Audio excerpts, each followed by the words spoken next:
Aku mungkin hampir nggak pernah dengar mahasiswa di Malaysia itu demo terhadap kampusnya untuk soal pendidikan gitu, nggak pernah dengar aku. Tapi kalau di Indonesia memang kita kebanyakan demo karena sangat-sangat memberatkan mahasiswa-mahasiswi yang sedang menimba ilmu gitu. Mungkin mereka hampir nggak pernah demo kepada university soal uang kuliah atau UKT ini.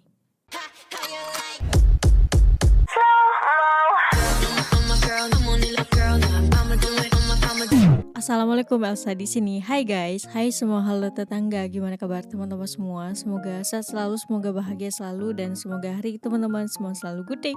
Selamat datang di channel YouTube Arswidenti Putri. Hari ini kita akan mereaction video dari channel Business Miracle persoalan pendidikan yang mungkin ini bisa menjadi sebuah pertimbangan karena sekarang kita melihat bahwa universitas di Malaysia itu sangat-sangat banyak diminati oleh negara luar, termasuk juga orang Indonesia yang banyak memilih bersekolah atau melanjutkan studinya itu di Malaysia. Tapi sebelum dimulai video reactionnya, seperti biasa aku mau ngajakin teman-teman semua dulu untuk subscribe channel ini dan aktifkan lonceng notifikasinya supaya tidak ketinggalan updatean terbaru dari channel ini. Dan bagi teman-teman yang mau request bisa banget DM di Instagram aku di @elswidiantiputri. Yaudah tanpa berlama-lama, tanpa membuang masa, jumlah kita mulai video reactionnya. Are you ready? Let's go. Unjuk rasa menolak kenaikan uang kuliah tunggal diwarnai kericuhan.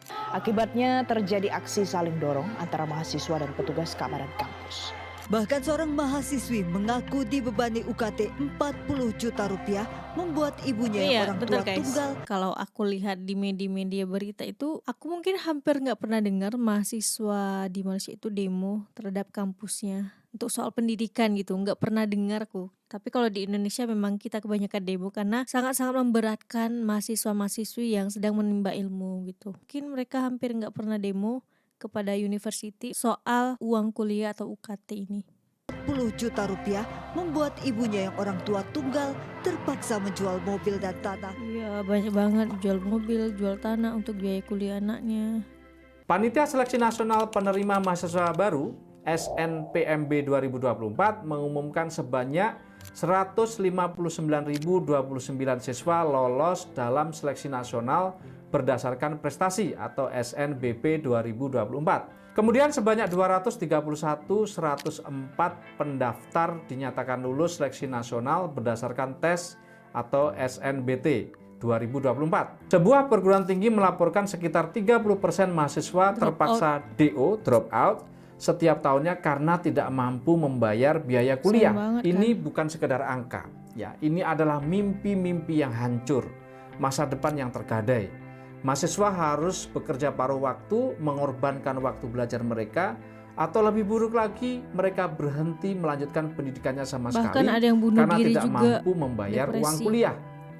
Menurut Kompas, kenaikan biaya operasional kampus untuk pemeliharaan gedung, pengadaan alat laboratorium, dan gaji dosen telah mengerek UKT ke level yang sangat mahal, yang tidak terjangkau untuk standar pendapatan normal warga negara Indonesia. Adik aku aja ya. Laporan CNN Indonesia mengungkapkan bahwa adikku aja per semesternya 6 juta. Biaya gedungnya juga mahal banget sih. Total masuk kemarin adik aku hampir 20-an juta. Begitu mahalnya guys. Bahwa universitas-universitas berusaha memperbaiki kualitas pendidikan dengan memperbarui kurikulum dan memperluas kerjasama internasional, dan hal ini tentu membutuhkan dana yang besar. Namun apakah kenaikan ini sebanding dengan kualitas pendidikan yang diterima oleh mahasiswa? Data dari Kementerian Pendidikan dan Kebudayaan menunjukkan bahwa pada tahun 2023 sekitar 40% lulusan SMA di Indonesia tidak melanjutkan ke perguruan tinggi karena alasan finansial. Efek jangka panjangnya, sumber daya manusia Indonesia terancam menurun kualitasnya karena generasi muda yang potensial tidak mendapatkan kesempatan untuk mengembangkan diri melalui pendidikan tinggi. Bahkan angka pengangguran Gen Z juga terus-menerus meningkat. Sayangnya dari lembaga rating perguruan tinggi paling terkenal di dunia, tidak ada satupun universitas di Indonesia yang masuk top 100 atau top 100 ranking QS World di dunia tahun 2024-2025. UI sebagai universitas terbaik di Indonesia menduduki peringkat 206 dengan skor 45,7 dari total maksimum skor 100. Bandingkan dengan tetangga kita di Malaysia, ya, University Malaya berada di peringkat 60 dunia dengan skor 71,2. Pertanyaannya, apa sajakah masalah kualitas pendidikan tinggi di Indonesia? Apakah mahalnya UKT ini sebanding dengan kualitas pendidikan dan bagaimana transparansi penentuan UKT? Kita kupas dalam Kupi Panas FS. Kita ngupi dulu. Jangan lupa untuk like, komen, dan subscribe. Tonton sampai habis untuk masa depan Anda dan keluarga Anda. Apa saja masalah kualitas pendidikan tinggi di Indonesia? Masalah kualitas pendidikan tinggi harus serius disikapi oleh Kemendikbudristek. Kualitas mencerminkan keunggulan akademik, fasilitas, serta dampak sosial dan ekonomi yang dihasilkan dari kampus. Beberapa indikator kualitas universitas terbaik dari QS World, Time Higher Education, dan Academic Ranking of World University atau ARWU. Di antaranya yang pertama adalah reputasi akademik. Penilaian oleh akademisi lain mengenai kualitas pengajaran dan penelitian di universitas tersebut. Kedua adalah kualitas penelitian, jumlah dan kualitas publikasi ilmiah, sitasi, dan juga kontribusi terhadap kemajuan ilmu pengetahuan. Yang ketiga adalah kualitas pengajaran, kompetensi dan kualifikasi dosen, rasio dosen terhadap mahasiswa, serta evaluasi pengajaran oleh mahasiswa. Yang keempat adalah rasio mahasiswa dan dosen. Rasio yang ideal yang memungkinkan interaksi lebih baik antara dosen dan mahasiswa, serta memberikan perhatian yang baik kepada setiap individu mahasiswa. Kemudian yang kelima adalah kualitas mahasiswa sendiri. Bagaimana mahasiswa baru diterima, yang sering diukur berdasarkan nilai ujian masuk, prestasi akademik, dan keragaman serta latar belakang mahasiswa tersebut. Yang keenam adalah tingkat kelulusan dan penempatan kerja. Tingkat kelulusan mahasiswa serta kemampuan lulusan untuk mendapatkan pekerjaan secepat mungkin itu sangat penting.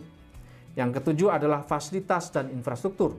Ketersediaan dan kualitas fasilitas kampus seperti perpustakaan, laboratorium, fasilitas olahraga, akomodasi, hingga teknologi yang memungkinkan peningkatan kualitas belajar mengajar. Yang delapan adalah internasionalisasi. Bagaimana setiap kampus juga menerima mahasiswa-mahasiswa internasional.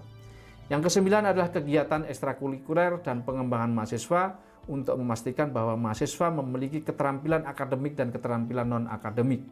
Yang kesepuluh adalah dampak sosial dan ekonomi. Bagaimana universitas memberikan kontribusi terhadap masyarakat dan kondisi ekonomi lokal, termasuk kerjasama dengan industri dan kontribusi terhadap inovasi. Yang ke-11 adalah manajemen dan kepemimpinan. Bagaimana kampus dikelola dengan baik sesuai dengan visi, strategi, dan kepemimpinan yang jelas. Yang ke-12 adalah aksesibilitas dan inklusi. Bagaimana kampus memiliki komitmen untuk menerima seluruh lapisan masyarakat sesuai dengan kemampuan mereka, sesuai dengan kualitas mahasiswa dan latar belakang mahasiswa. Dan yang terakhir adalah kepuasan mahasiswa. Bagaimana mahasiswa puas belajar dengan pengalaman belajar di kampus tersebut dengan berpengaruh. baik. Harus ada feedback juga antara mahasiswa dengan kampus atau kampus dengan mahasiswa, sehingga mahasiswa merasa ya saya puas untuk menimba ilmu di universitas ini gitu. Kemudian apakah mahalnya UKT ini sebanding dengan kualitasnya? Banyak mahasiswa merasa bahwa kenaikan UKT hanya membuat kantong mereka kering tanpa memberikan imbalan yang sepadan. Fasilitas kampus yang memprihatinkan, dosen kurang kompeten, kemudian kualitas pengajaran yang stagnan sering menjadi keluhan utama mahasiswa. Bayangkan, bayarnya lebih, ya setiap tahun naik, tetapi hasilnya sama saja. Bahkan ada yang kualitasnya turun. Menurut survei Detik Edu, sekitar 70% mahasiswa merasa bahwa kenaikan UKT itu tidak diimbangi dengan peningkatan kualitas pendidikan yang memadai. Lebih mengherankan lagi, transparansi penggunaan dana UKT seringkali gelap gulita. Mahasiswa dan orang tua bertanya-tanya, kemana larinya uang UKT itu mengalir? Apakah untuk memperbaiki fisik kampus, ataukah ada yang diselewengkan? Keterbukaan dalam hal transparansi dana publik ini wajib dilakukan oleh lembaga-lembaga negara sebagaimana yang telah tertuang dalam Peraturan Pemerintah Nomor 61 Tahun 2010 tentang keterbukaan informasi publik. Tentu saja yang bikin kita ngiri, banyak kampus di luar negeri yang kualitasnya jauh lebih baik dibandingkan dengan kampus di Indonesia, tapi biayanya tidak semahal itu. Bahkan beberapa lebih murah. Jika kita bandingkan, biaya kuliah di beberapa negara tetangga memang lebih rendah. Misalnya, di Malaysia, biaya kuliah di universitas negeri rata-rata sekitar 3.000 sampai 10.000 ringgit Malaysia atau sekitar 10 juta sampai 33 juta per tahun untuk warga negara Malaysia. Di negara-negara lain seperti Jerman dan Prancis, pendidikan tinggi bahkan gratis, baik untuk warga negaranya maupun mahasiswa asing yang belajar di negara tersebut. Tentu saja bagi warga negara tersebut hal ini sangat memanjakan mereka. Biaya hidup di Jerman, kalau Anda mau kuliah di Jerman rata-rata sekitar 13 juta per bulan. Jerman tidak memungut biaya kuliah di sebagian besar universitas negerinya. Hanya ada biaya administrasi sekitar 2,8 sampai 4,8 juta per semester, sangat terjangkau. Ini berlaku untuk pelajar bagi warga negara Jerman maupun pelajar internasional yang kuliah di Jerman.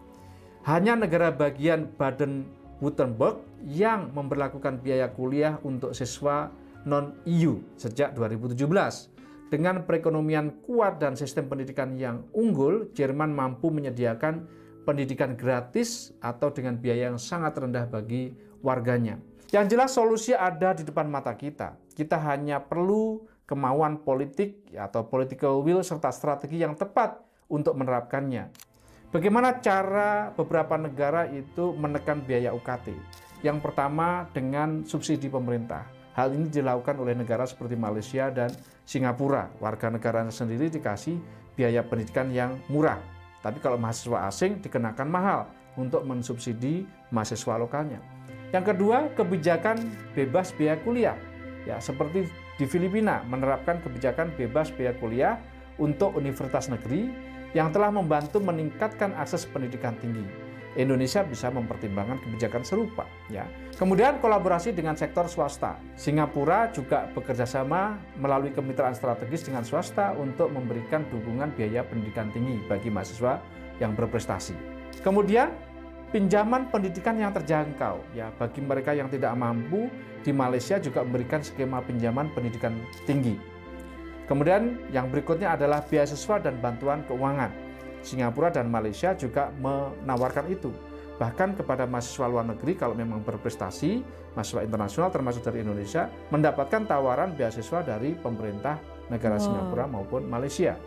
Pertanyaan berikutnya, bagaimana menyikapi UKT yang tidak terjangkau bagi orang tua? Ya, salah satunya pemerintah memberikan solusi KIP, ya, yaitu bantuan biaya pendidikan dari pemerintah bagi lulusan SMA atau yang sederajat yang memiliki potensi akademik yang baik. Mereka terkendala dengan keterbatasan kemampuan membayar biaya kuliah. Biaya kuliah yang disupport sekitar 2,4 sampai 12 juta per semester dan uang saku sebanyak 800.000 hingga 1,4 juta per bulan. Namun terdapat kekecewaan warganet terhadap ulah sejumlah mahasiswa penerima KIP atau Kartu Indonesia Pintar ini.